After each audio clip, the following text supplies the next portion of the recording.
विभाग महाराष्ट्र शासन आपलं सहर्ष स्वागत करीत आहे. मी बालाजी विक्रमराव देशमुख कृषी सहाय्यक खामसवाडी मोगरोड आपलं सहर्ष स्वागत करीत आहे आपल्या यूट्यूबच्या पुढच्या व्हिडिओमध्ये. तर आज आपण बघत आहेत आपल्यासोबत आहेत शेतकरी शेळके सर. आपलं नाव सांगा पूर्ण. महेश शेळके खामसवाडी तालुका कळंब जिल्हा धाराशिव.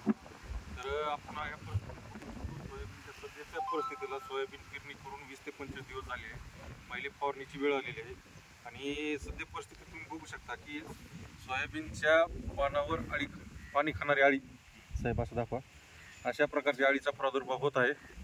तरी सध्या परिस्थितीमध्ये फवारणी करणे नितांत गरजेचं आहे. पहिली फवारणीची वेळ आलेली आहे. तर फवारणी का करायची?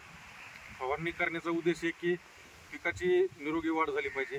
चक्रीभुंगा, खोडमाशी, खोडमाशी ह्या 2-3 प्रकारच्या अळीपासून पिकाचं संरक्षण केलं पाहिजे.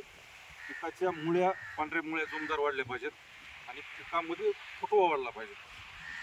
तर आता पहिली फवारणीची वेळ आली. ह्या 2-4 गोष्टीसाठी आपल्यासाठी पहिली फवारणी करण्यासाठी प्रथम म्हणजे तुम्ही एक चांगल्या प्रकारचं कीटकनाशक, ज्या कीटकनाशकामध्ये आंतरप्रवाही आणि बहिर्प्रवाही म्हणजे स्पर्शजन्य आणि मधून, म्हणजे ज्या कीटकासाठी समजा आता काही दोन्ही पण घटक असणारे तुम्ही कीटकनाशक वापरा. जसं म्हणजे त्या कीटकनाशकामध्ये थायोमेथॅक्झिल, लॅम्बडा हे 2 असे घटक असणारे कीटकनाशक वापरा, जेणेकरून त्याचं काय होईल, जे समजा ज्या कीटकासाठी आंतरप्रवाही पासून जे कीटक मरतात ते पण आणि आपले बाहेर मरतात ते पण, या चांगल्या क्वालिटीचे ISO मानांकित कंपनीचं ही घ्या, आपलं कीटकनाशक घ्या. ज्याच्यामध्ये हे 2-3 घटक असतील, मिथॅक्झिल, लॅम्बडा हे ते, आणि ISO म्हणजे 2-3च 5-6 कंपनी आहेत, त्याच्यामध्ये ब्रँडेड घ्या. त्याच्यानंतर सोबत फवारणी करायचं असेल तर पिकानुसार जर एक चांगल्या प्रकारचं टॉनिक म्हणजे ज्या प्रकारचे जे मल्टीग्रेड न्यूट्रिएंट ग्रेड 2 त्याचा वापर करावा. त्याच्यामध्ये काय होतं, ज्या मल्टीग्रेड न्यूट्रिएंटमध्ये मानांकित ISO कंपनीचं ब्रँडेड असेल त्याच्यामधून काय होतं, त्याच्यामध्ये सीवीड एक्स्ट्रॅक्ट असतो. सीवीड एक्स्ट्रॅक्ट जे समुद्रातलं असतं त्याच्यामधून त्याची ग्रोथ चांगली होती, जास्त त्याचा फुटवा येतो आणि सोयाबीनच्या वाढीसाठी चांगलं राहतं. आणि त्याच्यानंतर तरी असलं तर एक बुरशीनाशक, ते बी हवामान ढगाळ असेल किंवा जास्त जर सारखं ढगाळ वातावरण असेल तर बुरशीनाशक फवारा. ते पण एक ब्रँडेड कंपनीचं ISO मानांकित कंपनीचं घ्या. आणि एक आपलं ह्यावेळेस सोयाबीन पिकाला फुटवा येण्यासाठी 19-19-19 वॉटर सोल्युबलचे द्रव्य खत आहे, त्याचे ते टाकून त्याची फवारणी घ्या. म्हणजे जेणेकरून काय होईल, या 3 बुरशीनाशक जर परिस्थिती थोडी जास्त ढगाळ असेल तर घ्या.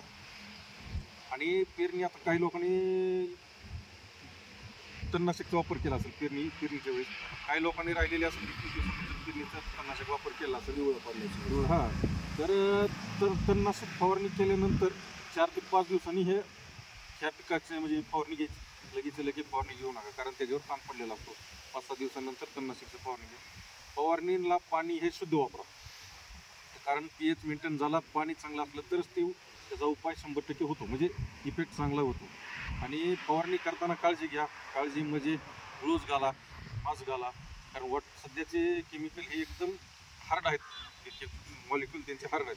तर जेणेकरून तुम्हाला त्याच्यापासून पुन्हा जेवताना बसला, कुठं काय केलं, तोंडाला हात लावला, नाकाला हात लावला, बरं म्हणजे अडचण म्हणजे उद्या तुम्हाला त्याच्यामधून स्पर्श होऊन काही इजा होण्यापेक्षा वापरा.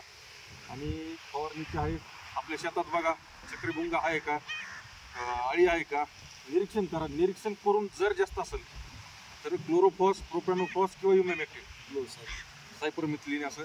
जर प्रभाव कमी असेल तर क्लोरोफॉस, प्रोपॅनोफॉस वापरा. आणि जर अटॅक जास्त असला तर इमॅमेक्टिनची फवारणी घ्या.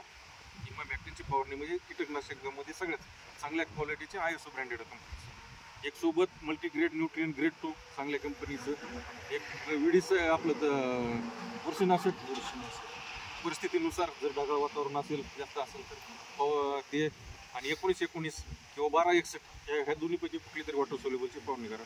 फवारणी शक्यतो उन्हात करू नका, सकाळच्या वेळेत करा किंवा संध्याकाळच्या वेळेत करा, जेणेकरून पिकाला त्याचा जास्तीत जास्त लाभ होईल. फवारणी शक्यतो हळूहळू करा, म्हणजे जेणेकरून पिकावर समप्रमाणात रसायन पडलं जाईल. फास्ट करण्याच्या नादात काय होते, आणि थोडं पाणी गढूळ असेल, पाणी तुम्हाला चांगलं भेटलं नाही, पाणी जर गढूळ असेल तर त्याच्यामध्ये अर्धा लिंबू टाका, एका फवारणीला अर्धा लिंबू टाका. आणि तुमचा फवारा तुमचा हे असेल STPचं, तर आहे त्या औषधाचा 3 पट वापर करावा. म्हणजे जसं दुकानदाराला विचारत घेताना कसं काय त्या हिशोबानं फवारणी फवारणी करून घ्या. फवारणी केल्याचं पाणी खाणारी आळी, उंटाळी ह्याचा प्रादुर्भाव दिसत आहे. कोडमाशीचं असलं तर बघून थोडं साहेब दाखवू शकता खाली. अशा प्रकारे प्रादुर्भाव दिसत आहे. तरी याचा फवारणी करून घ्यावे असं आपण बघू शकता. आळी ही निशाचर असल्यामुळे ती दिवसा काय दिसत नाही, पण रात्री तिचा अटॅक होतो. या पद्धतीनं तुम्ही बघू शकता.